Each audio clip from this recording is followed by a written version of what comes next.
kabarnya? Kembali lagi bersama kita yang pasti memberikan informasi soal kesehatan yang up to date. Ada saya Kristal Osyani. Dan saya Dr. Vito Damai. Apa kabar? Bagaimana masuki dengan new normal atau normal yang baru, masa adaptasi ya? Seperti kita nih, kita juga masa transisi. Tapi kita sudah sejak awal pandemi, kita sudah melakukan hal seperti ini. Artinya dengan syutingnya kita juga harus dengan jaga jarak. Betul, makanya kami bisa jaga jarak. Masker saat ini karena kami bisa menyampaikan supaya lebih jelas ya. Dan kita akan bahas hari ini hal yang paling sering ditanyakan oleh masyarakat. Apa tuh, Kristal? Itu yang namanya multivitamin nih. Aku kan kadang-kadang kan kalau misalnya ini untuk meningkatkan daya tahan tubuh nih, katanya ini udah cukup dengan mengkonsumsi suplemen multivitamin. Ini fakta atau mitos sih? Langsung aja kita tanyakan dengan Dr. Samuel Utoro, spesialis gizi klinik konsultan. Halo dokter. Hai dokter, gimana? Tadi fakta atau mitos nih dokter? Jadi gini, multivitamin, namanya multi. Biasanya kandungan vitaminnya kecil dosisnya. Iya. Apakah ini bisa meningkatkan sistem imunitas atau meningkatkan kesehatan tubuh? Fakta Ya dokter ya? Fakta bisa. Selama orangnya itu makanan kesehariannya tidak lengkap. Kita perlu menambahkan. Ini artinya apakah memang masyarakat ini bisa mendapatkan barang-barang atau multivitamin ini dari makanan sehari-hari? Ya, bisa. Kayak apa tuh dokter contohnya? Tapi lengkap. Lengkap yang dikatakan ada sumber karbohidrat, ada sumber protein, ada sumber lemak, perbanyak buah dan sayur. Buah dan sayurnya itu dalam keadaan normal kita paling tidak setengah piring. Gitu. Karbohidratnya seperempat piring, kemudian lauknya seperti ikan, ayam itu yang seperempat piringnya. Jadi yang banyak adalah si sayur dan buah. Dan habis makan, Anda masih makan lagi buah. Gitu. Cemilan juga Anda harus cemilannya buah. Supaya apa? Supaya vitaminnya cukup banyak. Karena ini kan kita sedang benar-benar jaga diri, jangan sampai sistem imunitas kita menurun.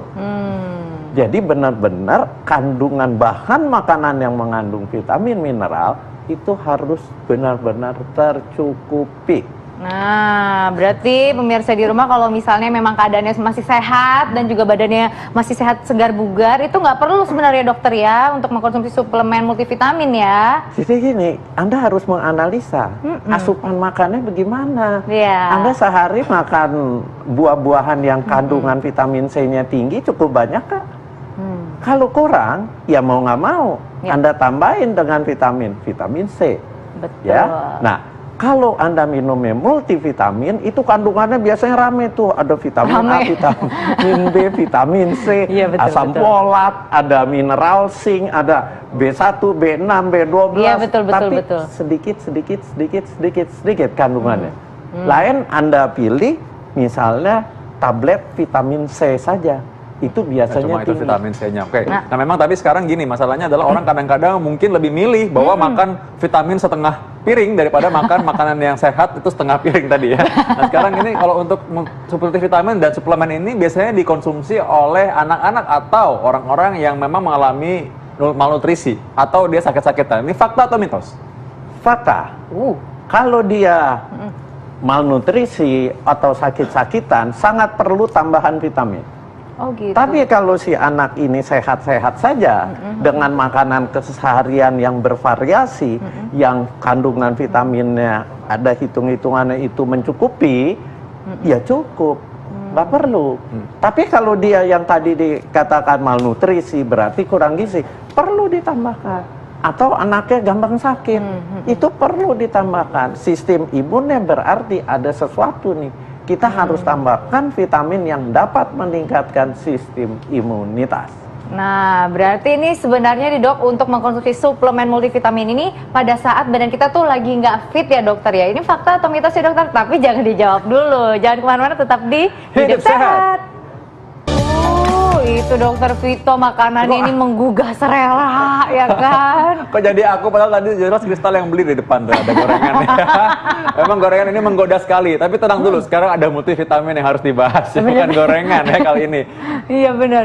Nah, tadi ada pertanyaan yang masih belum terjawab. Katanya nih, pada saat kita lagi sakit atau tubuh kita lagi nggak sehat, ini sebaiknya mengkonsumsi suplemen multivitamin. Ini fakta atau mitos, dokter? Fakta. Fakta ya, pada saat kita lagi drop ya. Ya, terutama orang-orang yang sakit mengganggu keinginan makannya. Oh gitu. Kan ada orang sakit biasanya malas makan. Iya tuh, aku banget tuh, dokter. Makan sayur, makan buah itu malas. Nah, itu perlu disuplementasi, perlu ditambah dengan multivitamin. Oh gitu. Atau ya.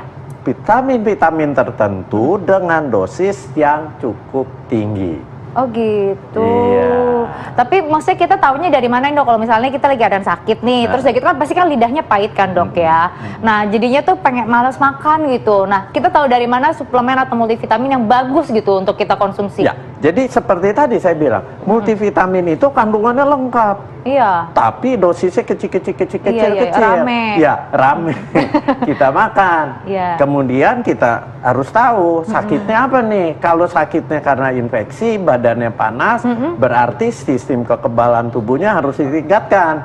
Nah, vitamin apa yang dapat meningkatkan kekebalan tubuh ini, sistem imunitas? Yang pertama vitamin C, vitamin E, ya. Kemudian zinc.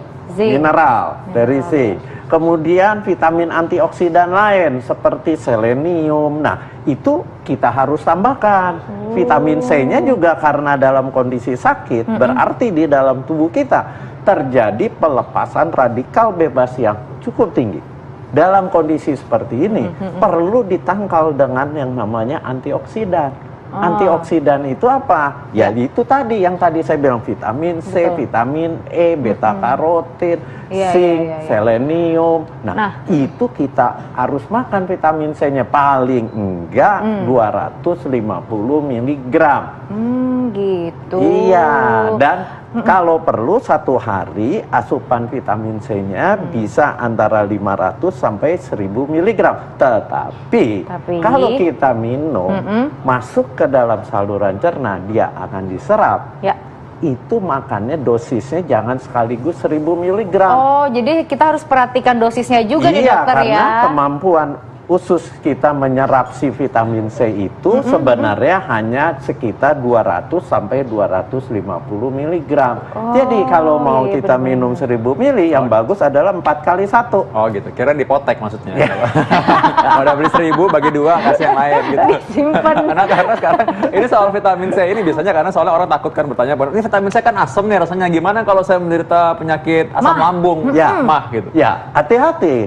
Vitamin C sekarang itu banyak jenisnya. Betul. Jadi ada vitamin C yang asam. Memang asalnya vitamin C itu namanya asam askorbat. Nah, kita bisa kasih vitamin C yang bersifat basah. Contohnya apa tuh, sodium askorbat. Asam apa tadi? Enggak tahu, asam apa? Asam jahe ya, enggak. Asam akrobat ya, akrobat tadi. Aku tahu asam Jawa, dokter. Asam askorbat itu sekarang ada yang namanya sodium askorbat, tidak merangsang lambung. Atau vitamin C yang slow release, dilepaskannya lambat. Jadi dia di dalam saluran cerna kita dilepasnya sedikit-sedikit. Itu biasanya pH-nya tidak rendah, lumayan tinggi dan tidak merangsang lambung. Oh gitu. Tapi ada nggak sih, dokter, nih kan kita kalau misalnya badannya nggak enak nih, nggak enak langsung aja tegak suplemen multivitamin. Ada nggak sih sebenarnya penyakit-penyakit yang tidak boleh untuk mengkonsumsi suplemen multivitamin? Ada nggak sih, dokter, contohnya? Ada. Penyakit apa? Contoh, orang yang sudah ada gangguan hati. Hati. Karena semua proses pengolahan bahan makanan vitamin itu adanya di hati. Kalau Anda bermain dengan vitamin yang misalnya Anda makan multivitamin sehari sampai 3-4 kali, berarti mau nggak mau dosisnya juga akan lumayan tinggi. Itu membebani liver Anda, hati Anda. Jadi jangan sembarangan. Jangan sembarangan. Iya. Kalau sakit hati obatnya apa, dokter? Jangan kebanyakan pacar makanya. Kebanyakan pacar sakit hati nanti. Coy. Ini kebanyakan multivitamin maksudnya kan. Jadi itu ada hubungannya.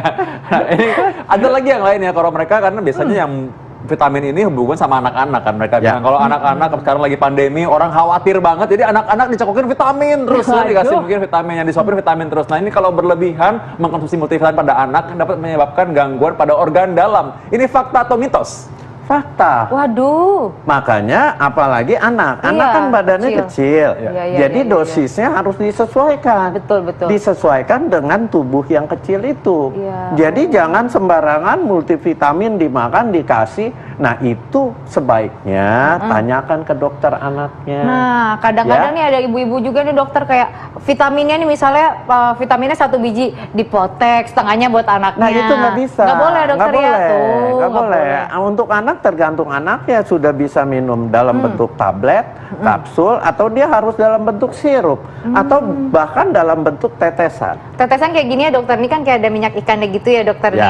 Ya. Tuh. Nah kalau ini minyak ikan, ya itu kan kandungannya vitamin A. Iya. Itu biasanya seperti di posyandu, digunting ujungnya, ditetesin, Oh. itu vitamin A-nya masuk. Jadi anak kecil boleh minum kayak multivitamin kayak minyak ikan, madu gitu boleh dok ya?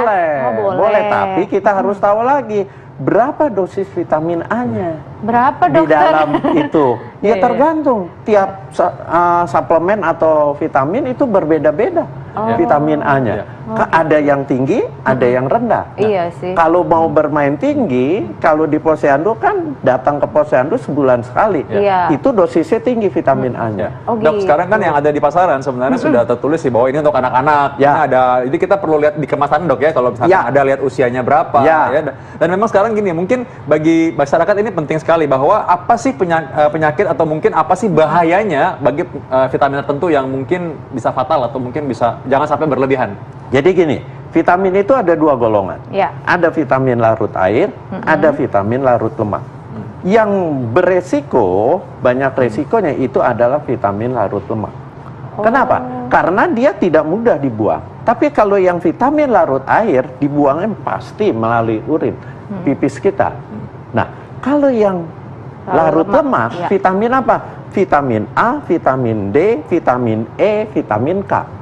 Itu yang harus kita hati-hati. Tapi khusus vitamin D ini sekarang sudah terbukti. Jadi dengan dosis tinggi pun dia tidak akan ada efek samping, ya. Tapi tingginya juga berapa? Tergantung. Dosisnya kalau vitamin D kita minum harusnya vitamin D3. Itu bisa yang sesuai dengan kebutuhan tubuh orang sehat itu hanya 400 international unit. Tapi dalam kondisi seperti sekarang, dalam kondisi pandemi kita ingin meningkatkan sistem imunitas, disarankan 1000 sampai 2000 international unit. Dan itu semua dosis tergantung apa? Pemeriksaan darah kandungan vitamin D-nya itu berapa. Kalau rendah sekali, ini yang menarik. Ya. Orang Indonesia itu ternyata vitamin D-nya, D3-nya itu rendah. Padahal negara kita kan kayak sinar matahari. Iya, betul. Karena vitamin D itu akan diaktifkan kalau kita berjemur. Makanya sekarang lagi rame nih, orang rame-rame berjemur. Iya, Tapi benar. berjemurnya kadang keliru. Iya betul. Sebenarnya nggak perlu berlebihan berjemurnya. Jadi cukup aja ya. Secukupnya aja. cukup 10 menit. Ya. Nah, Benar. itulah kita harus hati-hati vitamin yang larut lemak apa? Dan? A, D, E, K. Terutama vitamin A. Jangan kita mengkonsumsi vitamin A dalam bentuk utuh vitamin A dosis tinggi. Jadi bisa juga kelebihan dosis pada vitamin, hati-hati ya. Ini pas Benar. banget karena ada pertanyaan yang biasa orang concern pada anak-anak. Ini ada pertanyaan di Instagram kita. Jadi kalau Anda ingin tanya-tanya juga bisa di Instagram Hidup Sehat TV One ya. Ini Ya. dari Inavis Luksit. Nah, ini katanya tanya bagaimana kalau misalkan multivitamin yang baik dan aman untuk lambung bagi anak usia 13 tahun. Itu apa, dokter? Ya. Bantu jawab. Jadi kalau usia 13 tahun itu sudah masuk remaja. Berarti dia sudah bisa makan dalam bentuk tablet. Ya. Kalau mau Tablet, dikasih multivitamin ya, Ya. bukan vitamin misalnya hanya vitamin C, vitamin E dosis tinggi, bukan. Bukan. Kalau multivitamin silahkan, ya sehari 1 cukup. Jadi silahkan pilih merek macam-macam. Yang penting Anda harus baca kandungannya itu yang namanya multivitamin itu rendah. Oh, jadi itu Bukan yang membedakan ya optimal. dokter ya? Vitamin C-nya juga rendah kalau di dalam multivitamin. Karena sebenarnya ini adalah pelengkap saja. Itu kita tetap makan kan dokter ya? Iya. Karena memang utamanya kalau kita asupan makan cukup, ini yang lebih baik sebenarnya. Oh, ini karena jangan hati-hati, jangan sampai berlebihan makanya. Nah, ngomong soal berlebihan nih dokter, kita kalau misal mengkonsumsi suplemen multivitamin secara berlebihan nih dokter ya, bagi dewasa dan juga anak-anak ini dapat beresiko untuk autoimun. Ayo, ini fakta atau mitos dokter untuk timbulnya autoimun? Auto apa? Autoimun. Ya kan, bener kan autoimun? Ya benar. Fakta atau mitos? Kayaknya ragu-ragu gitu dok ya. Ya silakan dokter. Jadi gini, ini mitos sebenarnya. Jadi gini. Oh, ini mitos. Ya, mitos. Jadi autoimun itu bukan disebabkan konsumsi multivitamin yang kelebihan. Oh gitu. Ya, kecuali Anda yang tadi saya bilang dosisnya sangat tinggi, yang rusak itu hatinya dulu.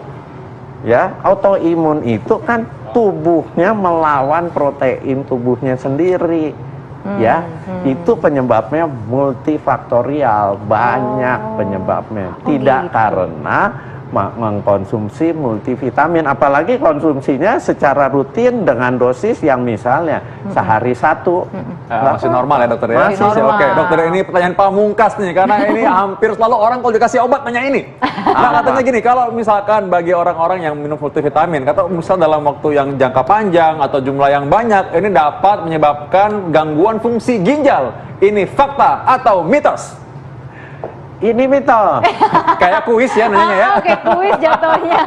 Saya deg-degan loh jawabannya. Mitos ya dokter ya? Mitos. Itu mitos. Mitos. Jadi yang terjadi kalau Anda mengkonsumsi vitamin yang berlebihan, yang rusak itu bukan ginjalnya dulu, tapi livernya, hatinya.